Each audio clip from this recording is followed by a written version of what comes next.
I'm gonna start it up.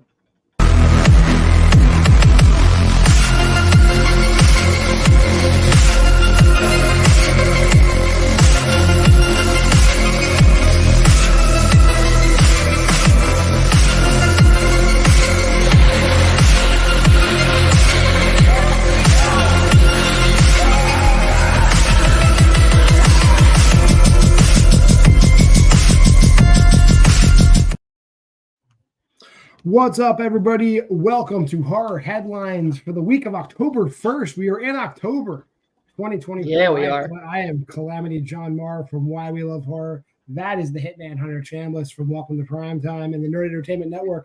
Hunter, how you doing today? I'm doing fantastic. It is the first day of spooky season. Super excited to be back with Horror Headlines. October is going to be incredible because we are 10 days away from Terrifier 3, which I cannot wait to see. Lots happening. A lot of big news coming out for the weeks. I can't wait to get into it. All right, well, let's not keep the people in suspense. What's the first headline of this evening? All right, big news coming from BladeDisgusting.com. Scream 7 is releasing in theaters in February 2026.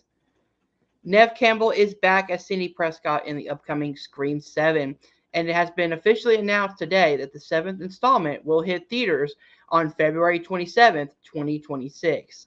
Original Scream writer Kevin Williamson will direct Scream 7. The film, which is currently untitled, was written by Guy Busick from a story by James Vanderbilt and Guy Busick. Courtney Cox is expected to return as Gail Weathers, but hasn't signed on yet. So, John, thoughts on the official release date for Scream 7? I like how it doesn't have a title yet. The title is Scream 7. Let's not. Yeah.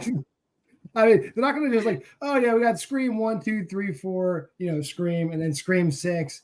This movie is going to be called Ghostface Return, and we're not going to put the word Scream in the title. Stu lives. Yeah.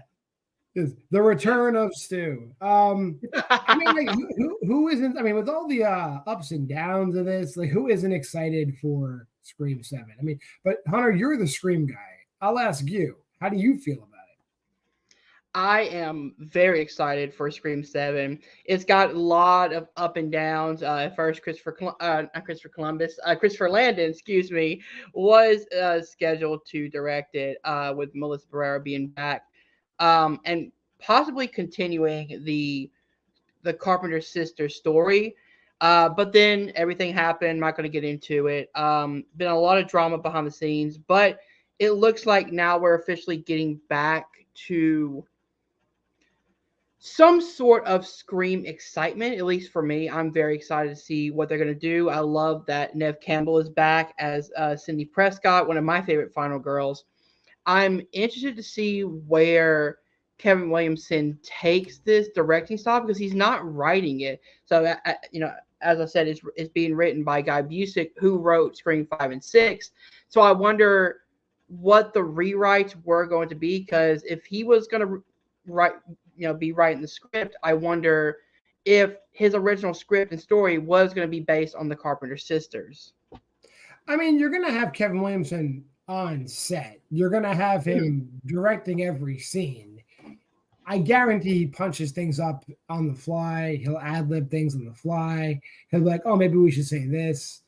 I don't think Kevin Williamson's fingerprints don't wind up in the dialogue in this movie. Yeah. And I'm pretty sure he had some input on 5 and 6 as well. Not complete script rewrites, but I'm pretty sure that Radio Silence respected him enough to get his input on it, with him being an executive producer. But with him now being director, I wonder if that's going to lean more into maybe Williamson did rewrite some stuff. Maybe he did have his hands on it, which, if that's the case, then his style of writing I really love. I also love the way that Radio Silence and their team writes their scripts. So if he can get that tone back from the original, the first 3 Screams, but also give it the kind of updated and really good kind of character moments of 5 and 6, this could be a really, really great Scream film.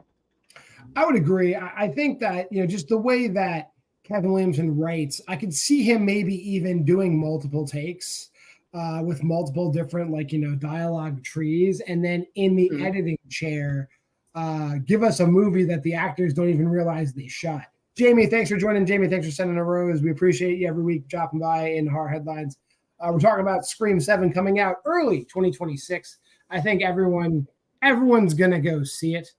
Oh If yeah. you're a horror fan, not gatekeeping, but I guarantee if you're a horror fan, you're gonna see it, unless you're one of these hardline I am boycotting.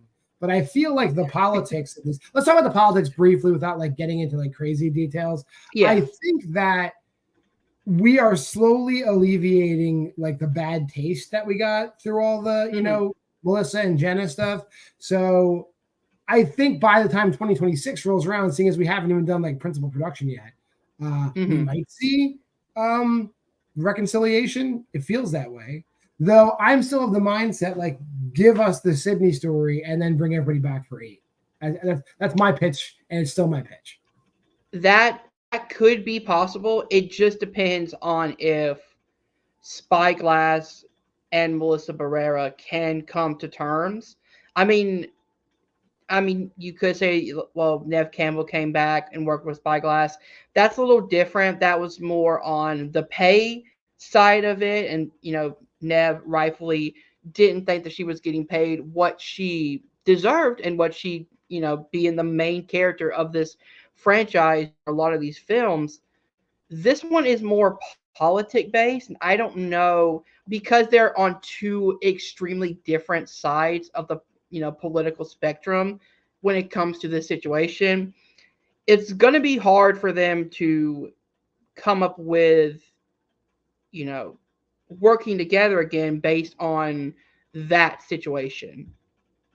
Well, remains to be seen then. Unless Spyglass dumps it, but and to a different studio, which I I give a very slight percentage I chance to highly happen. doubt it. Yeah. Yeah. What do we got for our second topic of the evening? All right, our second topic is a movie I didn't realize was happening, but I'm very excited for it. From BladeDisgusting.com, James Wan's Creature from the Black Lagoon movie gets a writer. In addition to Guillermo del Toro's Frankenstein, Robert Eggers' Nosferatu, and Lee Whannell's Wolfman, another classic horror movie monster is getting ready for a return with director James Wan's Creature from the Black Lagoon in the works from Atomic Monster and Universal Pictures. The project has now landed a writer. Sean Tretta, who wrote Mayans MC and Star Trek Picard, will write the film. Deadline notes the screenplay is based off a treatment written by James Wan, Raphael Jordan, and Brian Conan. Deadline also reports Wan is in early talks to potentially direct a grounded modernization retelling that leans into visual horror whilst paying respect to the original classic. So, John, thoughts on the Creature from the Black Lagoon and its writer? Writer's fine. Definitely, if you have a writer coming from the Mayans MC, from that Kurt Sutter tree of writing, it's going to be really gritty, brutal writing. But Mm-hmm. I'll tell you what actually gives me pause about this: James Wan directing. Ooh, really? If the Creature from the Black Lagoon, if we're gonna get the Aquaman green screen bullshit, I don't want it. I don't want it. Give me more Dead Silency type stuff. Don't give me Aquaman stuff. I if he can get back to his roots and just film a movie that is Mm-hmm. not overproduced, over post produced, I think that's what the Creature from the Black Lagoon means, especially if these movies are going to hit. If we're going to get the Invisible Man quality Universal Monsters reboots for the Wolfman and Frankenstein and Nosferatu, then please, James, go back to your roots. Do not give us Aquaman shit. I'll be upset. I am very excited for this. Just because I've seen what James Wan can do in both horror and in this kind of fantastical world. I mean, you did mention Aquaman. I think the first Aquaman is actually really fun. I think he took a lot of creative swings with that because he had the freedom to actually make a James Wan movie in a superhero type setting. that I think he did really well. He balanced some really good horror with the trend stuff and then some really good superhero moments. The second one went a little too far into the comic booky comedy version of what the original one did very well. But I'm excited because he's not working with Warner Brothers, so he's going to have a film, hopefully, that he can do by himself, that he can work on and really, kind of make it his own. If he does go back to his horror roots, then that's exactly what I'm excited for, because James Wan did, The Conjuring, Dead Silence, just so many, great horror movies that not Give me a only Creature deal from the with. Black Lagoon movie that looks like Saw. I want a Creature from the Black Lagoon movie that There you looks go. like Saw. That I can get behind. There you go.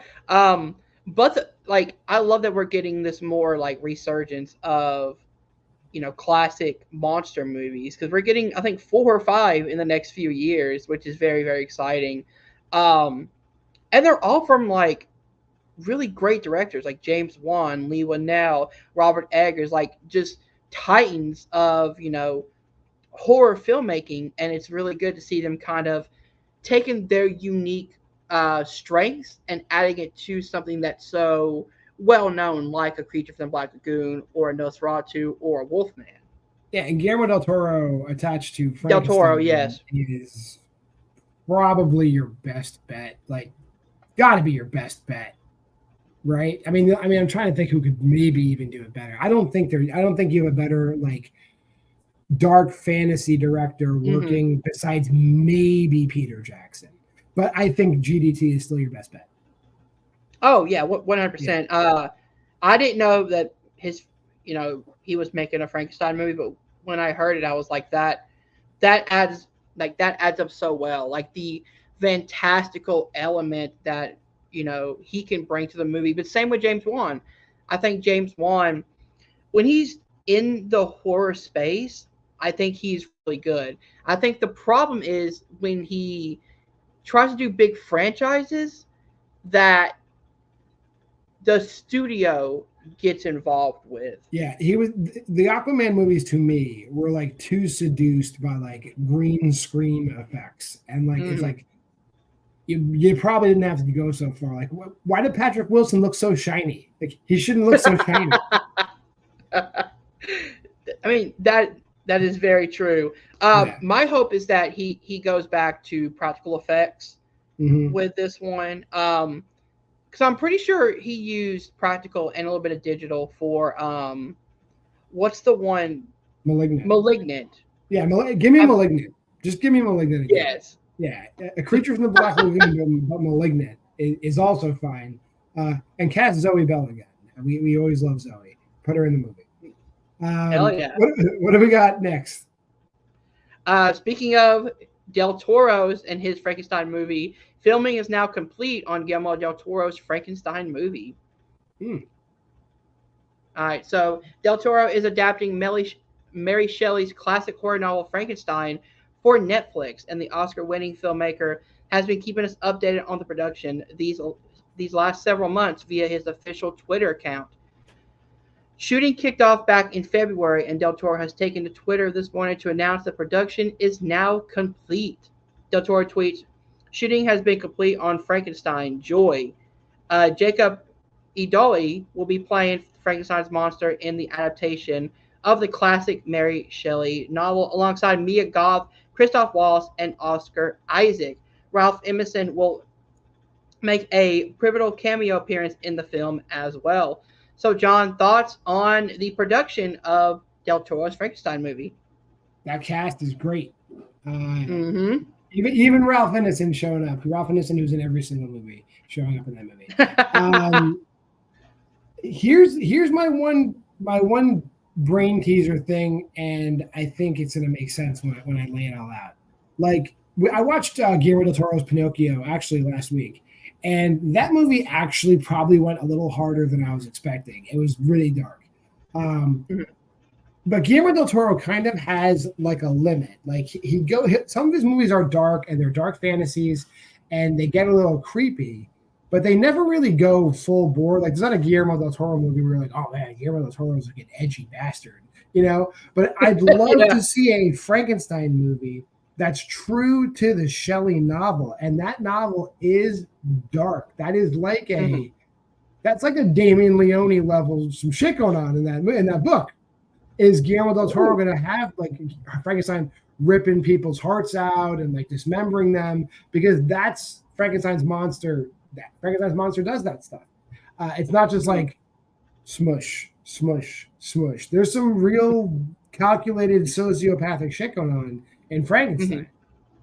And honestly, if Guillermo del Toro goes strict to the letter, it'd probably be the most hardcore movie he's ever done. Wow. We'll see, though. I mean, not that he's necessarily the most family-friendly director, but his movies, like you look at Pan's Labyrinth and The Shape of Water and like all these movies, and you're like, they're kind of, in a way, whimsical. You know what I mean? Yeah. So, he has a kind of a... Yeah, go ahead. Sorry. I mean, he has a style almost like a Tim Burton in a way, where Burton does do horror movies, but they have this kind of fantastical, as you said, element to them, where like some of them can be seen as horror, some of them, you know, can see more like a sci-fi movie or a war movie with, you know, Del Toro's filmography, but like deep down there is some sort of horror element that's tying into it. I'm interested if he's going to do an adaptation of the novel, or if he's going to do an adaptation of the novel based on the original 30s movie. Because those are two completely different styles. I needed to go like in the direction Kenneth Branagh was going, but past it. Pizzle's in the chat. Pizzle, how you doing? Pizzle, we're talking about Guillermo del Toro's Frankenstein right now. Not that Mary Shelley's Frankenstein, Kenneth Branagh's Mary Shelley's Frankenstein was like a huge hit, but he was going in the right. That was real dark. It was going in the right direction. We're doing great, Pizzle. And what are your thoughts on Guillermo del Toro's Frankenstein? I'm very excited for it. I recently rewatched the original Frankenstein movie, and I absolutely loved it. So I'm excited to see what he brings to this story, especially because it's a story not just about the monster attacks, but it's about somebody trying to play God and his creation, ended up killing him. It's going so far into playing God that your own creation takes you over. And I wonder if he's going to dive more into that than more of the look at the big monster, which if that's the case, that's awesome, because Del Toro does a really good job at like balancing really good set pieces and environments, but also giving us a really grounded character story. I think in almost every one of his films, he makes really good characters, and I think that could be the tie that makes his movie different than others. Well, before we move on to the next topic, Pizzle says he just watched Strange Darling. Strange Darling is a great film, probably my top 10 of this year. And as far as Frankenstein goes, he's always thinking of the Frankenstein bit from Lost in Time, worth mentioning. But what is our next story for tonight? We are continuing on the classic movie trail with the trailer for Robert Eggers' Nosferatu. The horror classic Nosferatu gets a brand new makeover from acclaimed director Robert Eggers. The Witch and the Lighthouse this holiday season, and Focus Features invites you to sink your teeth into the official trailer this morning. Bill Skarsgård is playing Nosferatu / Count Orlok in the film, whose appearance remains hidden even in the latest official trailer. So, John, thoughts on the trailer for Nosferatu? And I think I've mentioned it the past few weeks, I'm not a fan of them putting out like successive trailers. And I do hope that with this movie, they stick with it. I hope this is the last trailer we see. I don't need a third trailer where they show me Bill Skarsgård in full Nosferatu makeup. Please don't show him. Don't do it. Don't do it. In this one, you see like him in silhouette, which is fine. But that was the issue with like the successive Speak No Evil trailers, with these successive Smile 2 trailers. Like, it's like we know even if I know 80% of the plot of the movie, that's still too much. Even if you're still holding back 20% for like twists and turns, don't just give me the concept. I'll watch the movie. Like, that's fine. Like, I'm gonna watch Nosferatu. I would have watched it if you didn't tell me what it was, but you just said it was a new Robert Eggers movie. I would have watched it if you didn't tell me what it was, and you said, by the way, Bill Skarsgård's back in another costume. Like, there's a million different ways you could have pitched this movie to me, and I would have still watched it. So please do not give me too much in these trailers.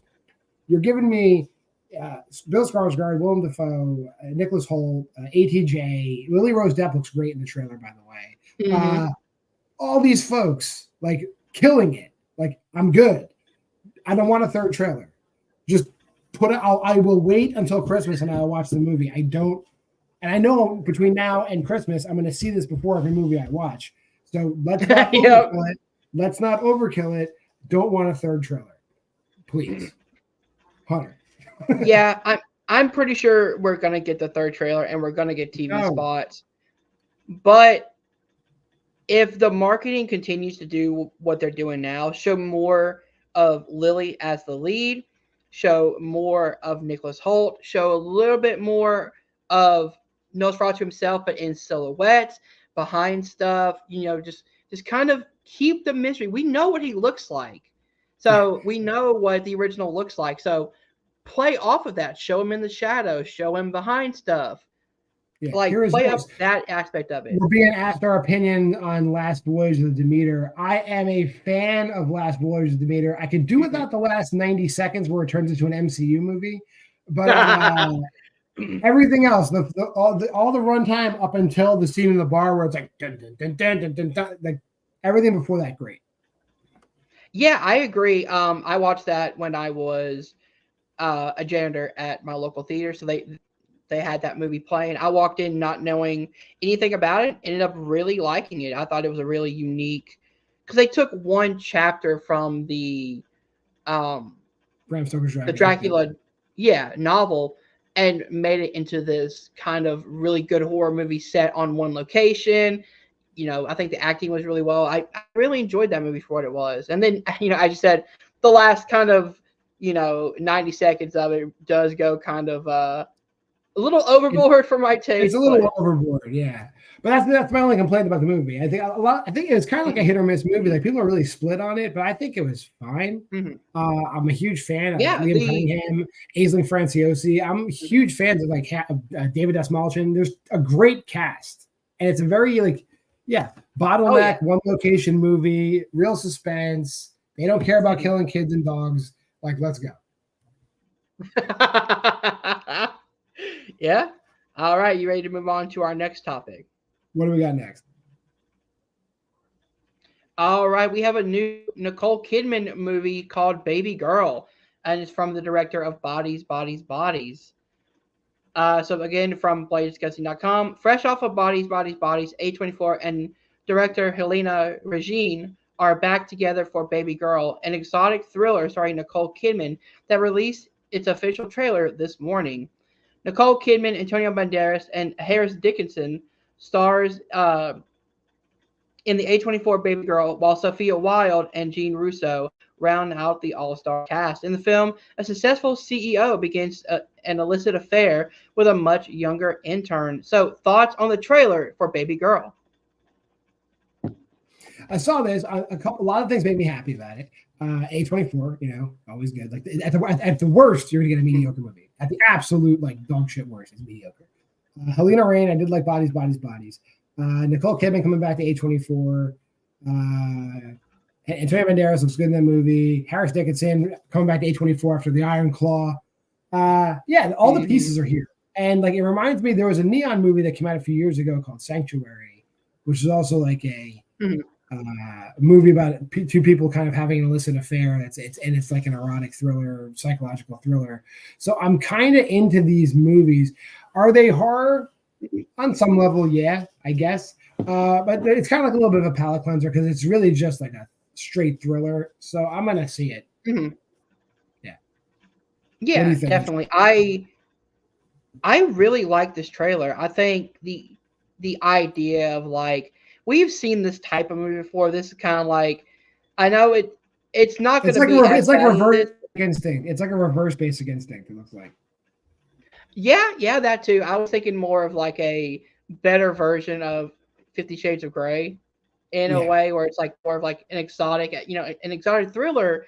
Um, but I mean, the director involved is incredible. I loved Bodies, Bodies, Bodies. I think that movie is incredible from the cast to the comedic moments to the who done it mystery. I thought it was really, really well done, and she directed that really well using really good like long shots and dark shots and hallways and again single location using that to her advantage. So I'm really excited to see what she does with this one. A24, as you said, very rarely miss, and if they do, it's just an okay movie compared to a dog shit movie. So Exactly. I'm very excited for this one, and the trailer got me even more excited. All right. What do we got coming up next? All right. Speaking of Neon, Mike Flanagan's The Life of Chuck finds a home at Neon Pictures. Mike Flanagan returned to the world of Stephen King with The Life of Chuck, and Variety reports today that Neon is closing a distribution deal to acquire the film in the wake of it winning the People's Choice Awards at TIFF. Variety speculates the film will likely be released in the summer of 2025. Tom Hiddleston plays the title character in The Life of Chuck based on the 2020 Stephen King short story of the same name. The film just premiered at the Toronto International Film Festival for its 49th edition, running from September 5th to September 15th, 2024. So, thoughts on Neon getting the rights for the Life of Chuck? Flanagan don't miss. I mean, Life of Chuck's a great story. Is it like horror? Not really. It's very it's like existential horror, I guess. Mm-hmm. It depends how. I mean, Flanagan's probably going to dress it up and make it a horror movie.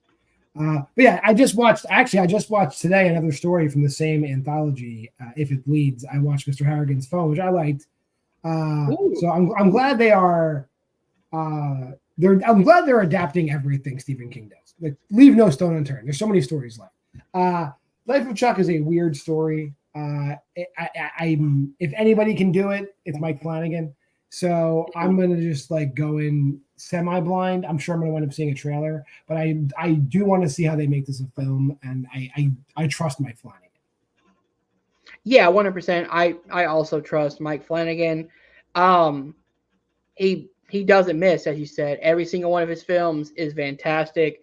This is like another one. He's going back into the world of Stephen King, which, if what he did with Dr. Sleep gets me more excited to see what he does with this. I don't know the story of the Life of Chuck, so I'm going into this completely blind. I don't know anything about it. I don't want to know a lot about it, so I'm going to watch like maybe one trailer and that's it, just to get the tone of it. I put it into this one because it may not be horror, but with Neon, Mike Flanagan, and Stephen King, I thought, you know what? Let's put it on here. Let's talk about it. Let's see what it's going to be. Neon, man, it's like A24 and Neon for me, like head to head, because I thought Longlegs is the best film of the year for me. I think it's so good, and they just keep bringing out hit after hit after hit. So for them to get this movie by Mike Flanagan, again, shows that they are going for the next A24 as one of the best, just studios working today. I would agree. It's definitely neck and neck, and they both put out great movies. What's next on the docket? All right. So from Bladescast.com, we have a new werewolf movie from starring Frank Grillo called Werewolves. It says, described as The Purge with Werewolves, Stephen C. Miller's Werewolves is headed our way this December and has received a MPA rating this week. Werewolves is rated R for violence, gore, and language. It says, in Werewolves, a supermoon event triggers a latent genre in every human on the planet, turning everyone who's entered the moonlight into a werewolf for that one night. Chaos ensures, and close to 1 billion people died. Now, a year later, the supermoon is back. So, thoughts on the the rating for Werewolves and just werewolves in general? That sounds like it sucks. I'm gonna watch it though. Yeah, that just said that if they're dropping the words "The Purge" in a description, you're leaning into like action horror territory. So it's just going to be like a bunch of like really cool kills and werewolves fighting. If they do it practically, I'm in. If they do it like CGI dumb shit, I'm out. We've had a bunch of werewolf movies lately too. So I'm kind of werewolfed out, especially knowing the Wolfman is on the horizon. So it's gonna take something special. Werewolves I need a break from werewolves, I think. That's fair. So I'm not really sure who this director is. It said he directed Silent Night, but I don't know if that's the one with if that's the remake of Silent Night Deadly Night that came out in 2012. Maybe. If it is, then I'm it's definitely this. not the I think it's that one that came out a few years ago. We can always look it up. We'll correct it in post. But like, yeah, not a known name. I know who Frank Grillo is, and it's funny that Frank Grillo is going to be in a movie that has the description that it's like The Purge with vampires, seeing as he was in Anarchy and werewolves. But yeah. Well, yeah. The Purge with werewolves, and then let's get the guy from The Purge and put it in there. Great, good move. Yeah. Right. What do you think about it? I'm interested in the description. I think the first Purge, not the actual first Purge movie, but the original Purge movie, I think it's not bad. I think it could have done more with its source material. But I think if you take that idea and add it where everybody turns into a werewolf, that does give it a kind of unique flavor of like, instead of one person being turned into a werewolf, it's everybody is turning into a werewolf, and now you just got like a free for all to see what happens. That could give us some really good gore, some really good a fun time. I'm just looking for a fun horror action movie, and if you can deliver that to me with Frank Grillo, I'll be happy. Fair enough. What's next? This is our last story. We got one more after this one. This is the last one. All right. So again, from BloodyDisgusting.com, Daniela Manchor joins the Anaconda reboot starring Paul Rudd and Jack Black. In the wake of 3 sequels and a spin-off crossover film with the Lake Placid franchise, the 1997 Anaconda is plotting a return to the screen. Tom Gorman of The Unbearable Weight of Massive Talent is scripting and directing the next Anaconda movie for Columbia Pictures, with Paul Rudd and Jack Black starring. Additionally, Deadline reports tonight that rising star Daniela Manchor from the Suicide Squad and Roadhouse has come on to join the horror reboot. So, thoughts on adding Daniela Manchor to the Anaconda reboot? She's fine. You kind of have me with Paul Rudd and Jack Black. I don't really care who it is. I mean, obviously, we're not going straight horror here. I don't see how you book Paul Rudd and Jack Black and you don't have it be a horror comedy. That seems like a miss. So at that point, if you're writing a horror comedy with Paul Rudd and Jack Black as like your cornerstones, you could put a bunch of freaking crash test dummies with them. It should be fine.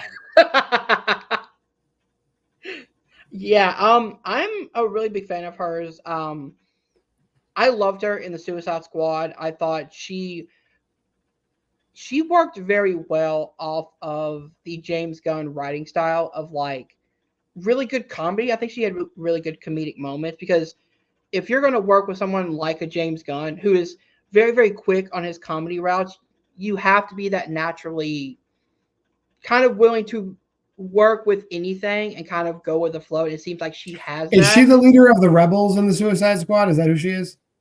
No, she is the she can control rats in the Suicide Squad. Oh, she's Ratcatcher. Okay, yep. Okay. Yep. Yeah, Ratcatcher. So the fact that like that was the first time I saw her, and she really does have good comedic and dramatic chops. I thought she was really good in Roadhouse. That movie it's fun. It's not great, but I think she is one of the best parts of that movie. And like you said, you add Paul Rudd, you add Jack Black. This is going to be a horror comedy, and it's being written by the same guy who did The Unbearable Weight of Massive Talent, which I personally loved. I thought it's a really good Nick Cage movie. Great movie. About Nick Cage, which is great. And the fact that this movie he's doing like another meta movie. I just realized, because this is about somebody remaking a horror movie in a remake of a horror franchise. So it's like this dude does a really good work at taking meta kind of ideas and scripting it out. So I'm excited to see what he does with this one. All right. Well, that was our last story for the evening. So, hey, listen, if you made it this far, if you hung out with us, we appreciate it. You can find me over on Why We Love Horror on YouTube. You can find Hunter. Welcome to Primetime on YouTube. Anything else come up, Hunter, that you want to plug? Yes, we are doing over at Welcome to Primetime. We have the Jaws Sinister Horror Stash coming up. And then in the next 2 weeks leading up to Terrifier 3, we're doing the Terrifier 1 and Terrifier 2 Sinister's Horror Stash. So go ahead and check that out as well. And yeah, go ahead and check out everything over at Welcome to Primetime. We are also doing the 61 days of Primetime. We are on the 1970s. The 60s is being uploaded very soon, and then we are going to record the 70s very soon. Sounds awesome. So, you know what you do, Hunter? Hit him with that outro, and then we'll see you next week. Stay scared.